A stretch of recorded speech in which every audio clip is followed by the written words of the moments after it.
Laudetur Jesus Christus. J.E. Papa Franciscus Ataridia Veritatis Missio. Una maoni gagni. Jesu Cristo asifiwe. Karibu kwenye Veritatis Missio, Dhamira Shaukweli. Sisi ni kundi lisilo rasmi la Wakristo waliotubu ndani ya jumuiya ya kiroho ya ulimwenguni kote ya Wakristo wa kitume, ambayo tayari tumeingizwa ndani kwa ubatizo wetu. Kwa hivyo, tumeunganishwa kwa urahisi na uamuzi, moyoni mwetu, kujiunga na mpango maalum wa toba wa misheni. Jambo kuu ni kwamba, pamoja na dhambi zetu wenyewe, tunataka pia kutubu na, kwa kadiri tuwezavyo, kulipia uasi wa kawaida wa Wakristo katika karne ya nne kwa amri mbili za Kristo.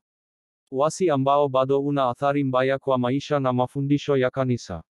Moja ya dhambi hizi za pamoja ni kwamba tumevunja umoja wetu wa shirika unaoonekana ndani ya mwili wa Kristo, na kulaumiana. Utume wetu unataka kufanya umoja wetu wa kiroho uonekane tena, ili ulimwengu upate kuamini kwamba Baba amemtuma Yesu.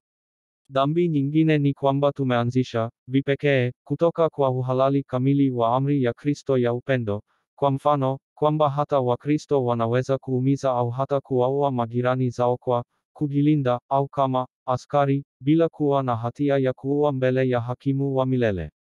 Lakini kwa kuwa hakuna mtu, hata Petro au malaika kutoka mbinguni aliye na uwezo wa kurekebisha neno la Mungu, kwa hivyo Yesu hatakubali kinga yoyote inayodaiwa kutoka kwayo, ingawa yuko tayari kila wakati kutusamehe ikiwa tunakuja kwake kwa unyenyekevu na moyo wa toba badala ya visingizio.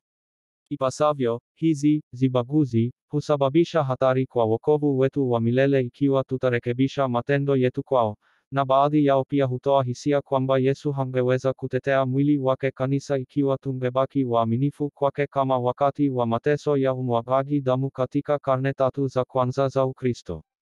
Aidha, utume wetu unataka, kwa ushauri mzito wa nabii Ezekieli, kuwaonya ndugu na dada wote, kwamba hata kama hatujawahi kuua mtu binafsi, bado tunashiriki katika hatia ya wahalifu tunapokubali kutenda maovu, bila kujali kipindi chao cha kihistoria, ambacho kinahesabiwa haki na mafundisho ya msamaha.